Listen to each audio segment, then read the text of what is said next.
Good morning everyone. आज हम देखेंगे बीएड फर्स्ट ईयर का subject childhood and growing up. इसका पेपर कोड है C1। पिछले वीडियो में हमने बचपन की अवधारणा को समझा था। बचपन क्या है, कब से कहाँ तक चलता है, किसे कहते हैं, कि उसके अर्थ और परिभाषाओं को, उसके कॉन्सेप्ट को हम समझे थे। आज हम देखेंगे बचपन के विकासात्मक चरण। बचपन के विकासात्मक चरण को 4 पार्ट में डिवाइड किया गया है, 4 भाग में इसे बांटा गया है, जिसमें पहला होता है शैशवावस्था, दूसरा होता है प्रारंभिक बाल्यावस्था, प्रारंभिक बचपन, और तीसरा होता है मध्य बचपन, एंड लास्ट वन होता है किशोरावस्था।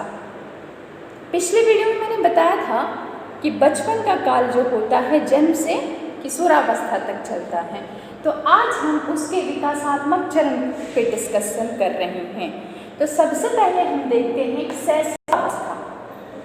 शैशवावस्था जो होता है यह चलना सीखने का एज पीरियड होता है। इसमें बच्चा चलना सीखता है, बोलना सीखता है, खाना पीना सीखता है, एक दूसरे से अपने भावों को प्रकट करना सीखता है, और इसे हम शैशवावस्था कहते हैं। शैशवावस्था जीवन का स्वर्णिम काल होता है। क्यों? क्योंकि यही वह अवस्था है जिसमें बच्चे को किसी प्रकार का कोई टेंशन नहीं होता है, उसे जो चाहिए वह मिलता है, और उस बच्चे की हर बात का ध्यान रखा जाता है। कब क्या चाहिए, कब क्या उसे ज़रूरत है, हर बात का उसका ध्यान रखा जाता है। इसलिए इस काल को स्वर्णिम का काल कहा जाता है। अब हम बात करते हैं दूसरी अवस्था पर, प्रारंभिक बचपन। जहाँ बचपन शुरू होती है, वैसे तो नॉर्मली तौर पे जन्म से बचपन शुरू हो जाता है, परंतु यहाँ पे जब चरणों में विभक्त करते हैं तो ये इसका दूसरा चरण आ जाता है। क्योंकि पहले चरण में तो वो चलना, खाना पीना, उठना बैठना सीख रहा होता है। तो अभी हम दूसरे चरण पे डिस्कस करते हैं। तो दूसरा चरण जो होता है प्रारंभिक बचपन का, ये खेलने की उम्र होती है। बच्चा खेलता है इस पीरियड में, उसके लिए खेल इम्पोर्टेंट होता है। उसे हर चीज खेल के माध्यम से यदि बताया जाए तो वह जल्द से जल्द उसे सीखता है, और स्थायी रूप में सीखता है, ना कि सीख के भूल जाता है। तो ये हुआ प्रारंभिक बचपन। अब हम इसके थर्ड में आते हैं, तीसरे चरण में देखते हैं मध्य बचपन। मध्य बचपन क्या होता है? मध्य बचपन वह उम्र होती है जिसमें बच्चा पढ़ना सीखता है। इसे स्कूली उम्र भी कहते हैं। मध्य बचपन का जो काल होता है इसे स्कूली उम्र कहा जाता है। यह अवस्था जो होती है इसमें बच्चा स्कूल जाना प्रारंभ करता है। इसे स्फूर्ति का काल भी कहा जाता है। मध्य बचपन का जो काल होता है इसे स्फूर्ति का काल भी कहा जाता है। क्यों? कि इसमें बच्चा बहुत ज़्यादा तेज होता है, हर काम वह जल्दी जल्दी करता है, हर काम वह जल्द से जल्द खत्म करने की कोशिश करता है। इस काल में बच्चे की एनर्जेटिक पावर अत्यधिक होती है।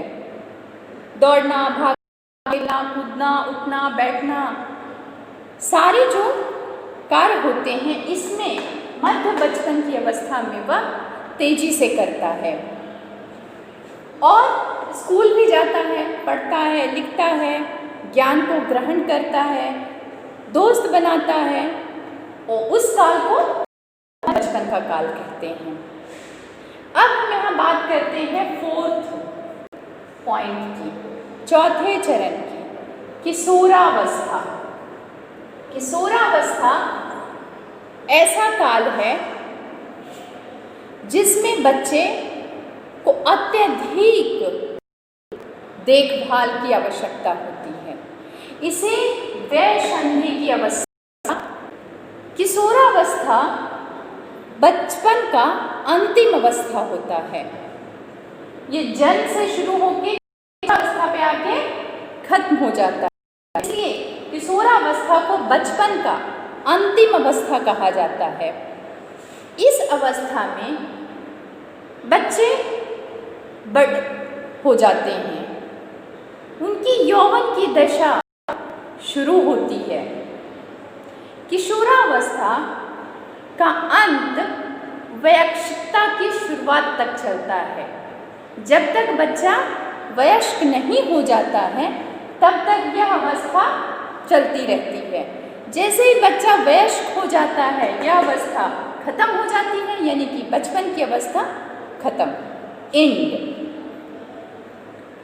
वयस्कता की शुरुआत क्रियावर होता है, भिन्न भिन्न होता है और इसकी भिन्नता है देशवार होती है, देशों में अलग अलग होती है। एक ही देश, राज्य, संस्कृति के भीतर अलग अलग उम्र होती है, जिसको के व्यक्ति को इतना परिपक्व कानूनी रूप से माना जाता है। जैसे ही बच्चे की किशोरावस्था समाप्त होती है, वयस्कता की शुरुआत होती है, तो उसे कानूनी रूप से परिपक्व माना जाता है और वह रियल में भी परिपक्व हो जाता है। माना जाता है कि समाज में बच्चे को किशोरावस्था के बाद रिस्पॉन्सिबिलिटी लेनी शुरू कर देते हैं, जिम्मेदारियां देना प्रारंभ कर देते हैं। वह इस अवस्था के बच्चे को जैसे ही अवस्था खत्म होती है, उसे घर की जिम्मेदारी, परिवार की जिम्मेदारी, लोगों की जिम्मेदारी, अन्य प्रकार की जिम्मेदारियां देना शुरू कर देते हैं, क्योंकि इस अवस्था में आने के बाद उसकी जो बचपन की अवस्था होती है समाप्त हो जाती है और वह वयस्क हो जाता है। तो आज हम देखें विकासात्मक चरण बचपन के। अब हम बात करते हैं बचपन के ऐतिहासिक परिप्रेक्ष्य के बारे में। ऐतिहासिक परिप्रेक्ष्य में जब हम आते हैं तो देखते हैं कि अगर हम बचपन की बातें कर रहे हैं तो वह अवस्था जो होती है, वह काल जो होता है, उसके पीछे पहले का क्या था, कैसा था। तो इतिहास के बारे में अगर हम बात करें तो बचपन का जो इतिहास था इस पे ध्यान दिया गया और एक इतिहासकार थे फिलिप एरिस। इतिहासकार थे फिलिप एरिस। इन्होंने लिखा था कि बचपन नवीन अवधारणा है। बचपन जो है नवीन अवधारणा है। पिछले इतिहास में इसकी कोई बचपन की अवधारणा नहीं थी। इतिहास काल में बचपन जो है मध्यकाल में बिल्कुल नहीं थी। उन्होंने यह देखा कि उस युग की चित्रकलाओं में बच्चों का कोई चित्रण नहीं मिलता है। उस समय केवल छोटे बच्चे एवं प्रौढ़ थे। बचपन नहीं था, बचपन के विकासात्मक चरण नहीं थे, कुछ था तो वो छोटे बच्चे प्रौढ़, वे सभी छोटे बच्चे नहीं थे। जितने भी बचपन में आते हैं वे सभी उस टाइम छोटे बच्चे नहीं थे, बल्कि उस टाइम उन्हें प्रौढ़ माना जाता था। 6-7 साल का हो गया मतलब यह प्रौढ़ हो गया। 7 साल की अवस्था उम्र के बाद बच्चे को वहाँ प्रौढ़ माना जाता था।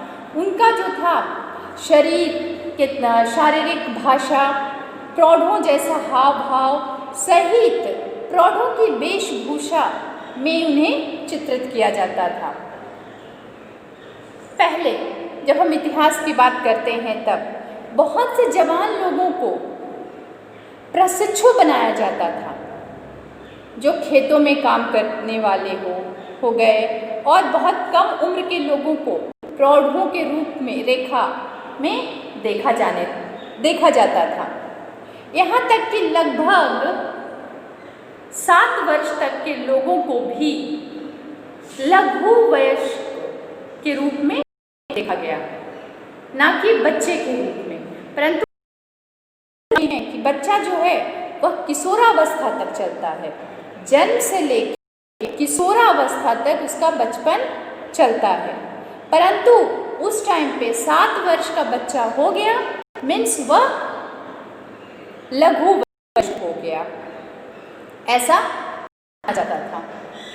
मध्यकालीन संस्कृति की अगर बात करें तो मध्यकाल की जो संस्कृति थी उसमें बचपन का जो संकल्प था वह बिल्कुल नहीं मिलता है। वहाँ बचपन की संकल्पना का बहुत अत्यधिक अभाव था। बचपन परिवर्तित ऐतिहासिक सर्जन है। यह जो है 16वीं 17वीं शताब्दी में धनी लोगों के बीच में आया। इसके द्वारा 16वीं 17वीं शताब्दी में धनी लोग इसे मानने लगे बचपन को, और जब 18वीं शताब्दी आया, जब इसका अंत हुआ, तब 18वीं शताब्दी आया, तब इसे उच्च लोगों ने माना। जो उच्च वर्ग के लोग थे उन्होंने 18वीं शताब्दी में बच्चों को बचपन को माना। एंड 20वीं शताब्दी, जब 20वीं शताब्दी आई तब सब लोगों ने बचपन को उनकी विकासात्मक अवस्थाओं को एक्सेप्ट किया। कब जाकर 20वीं सदी में मध्य वर्ग के लोग भी मानने लगे और उच्च वर्ग के लोग भी बचपन को मानने लगे। परंतु इसके पहले ना बच्चे थे ना बचपन था, कुछ था तो वह छोटा बच्चा और वयस्क, और कुछ नहीं। ना शैशवावस्था, ना प्रारंभिक बचपन, ना मध्य बचपन, ना किशोरावस्था। इतिहासकारों ने ऐसा कहा। पहले उनका नाम बच्चा रखा गया, फिर बच्चे के निर्दोष होने के सिद्धांत को देखा गया, और फिर बच्चों को प्रौढ़ वास्तविकता से संरक्षित किया गया।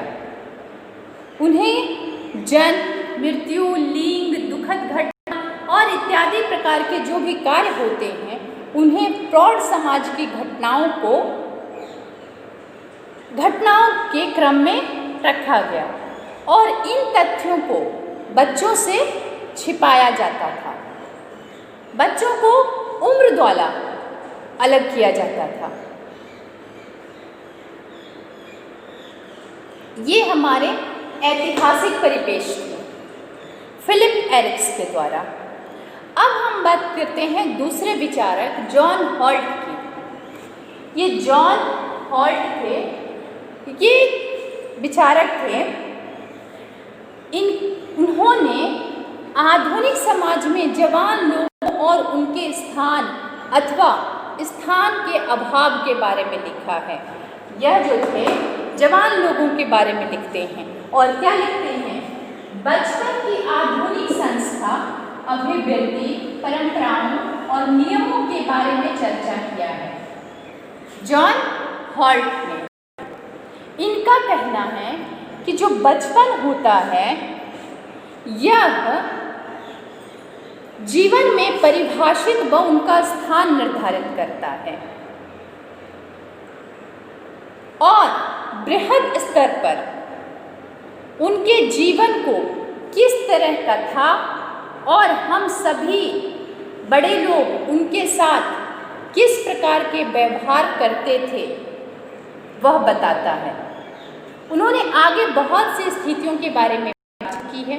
उन्होंने कहा है कि जो बचपन होता था वह आधुनिक बाल्यावस्था अधिकतर उन लोगों के लिए जिन्हें खराब प्रतीत होती थी, जो इसके अंतर्गत रहते थे और यह किस प्रकार बदली जा सकती थी वह निर्धारित करते थे। ये जॉन हॉल्ट का कथन है।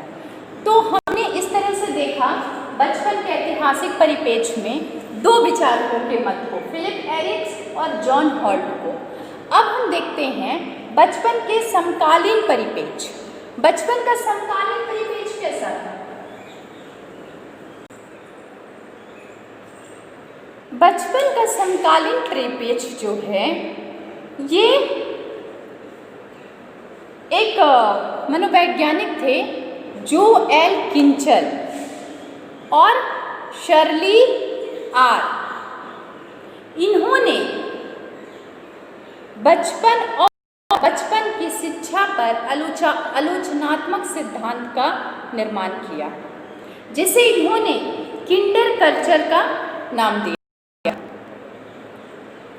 ये जो थे वैज्ञानिक, इनका नाम था जो एच किंचलो।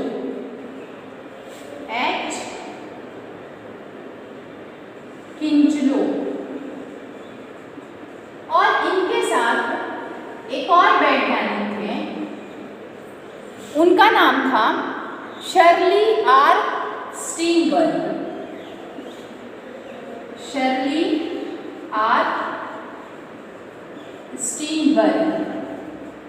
इन दोनों ने इसके बारे में आलोचनात्मक परिप्रेक्ष्य दिया, सिद्धांत का निर्माण किया जिसे किंडर कल्चर का नाम दिया गया। उसे किसका नाम दिया गया? किंडर कल्चर का नाम दिया गया।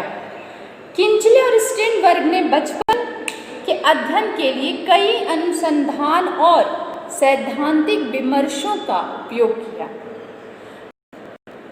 किंडर कल्चर से पहले मनोविज्ञान शिक्षा और कुछ कम मात्रा में समाजशास्त्र और सांस्कृतिक अध्ययन के क्षेत्रों में कुछ पर्यवेक्षकों द्वारा अध्ययन किया गया था कि ज्ञान विस्फोट ने जो हमारे समकालीन युग की विशेषता है, बचपन की परंपरागत धारणाओं को कमजोर करता है और बचपन की शिक्षा के क्षेत्र में परिवर्तित किया।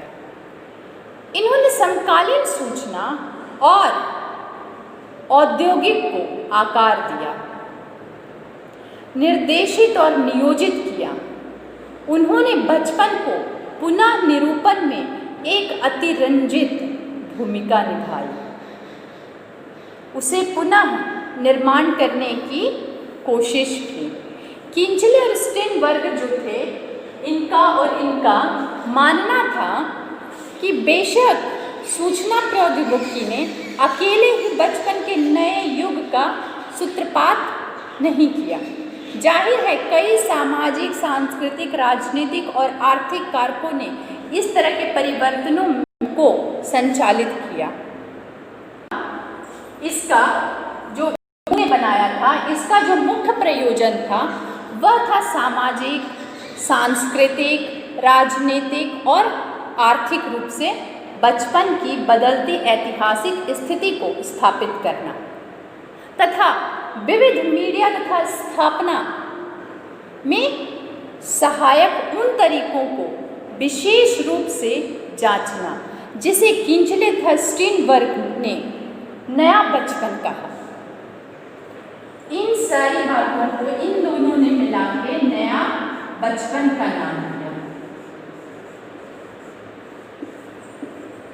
समकालीन युग में किंडल कल्चर समझता है कि बचपन एक हमेशा बदलती सामाजिक ऐतिहासिक शिल्पकृति है जो समय समय पर चेंज होता है, ना कि केवल एक जैविक इकाई, क्योंकि कई मनोवैज्ञानिकों ने किया कि बचपन बढ़ने वयस्क बनने का एक प्राकृतिक चरण है। इस संदर्भ से आने वाले किंचले जो थे, स्टीनबर्ग ने किंडल कल्चर को बचपन के मनोवैज्ञानिक चरण जैसे सुधारात्मक रूप देखा है। इनके अनुसार जो था, बचपन के बहुत सारे सुधारात्मक रूप को इन्होंने देखा है, उसे समझा है और एक नाम दिया नया बचपन का। Thank you.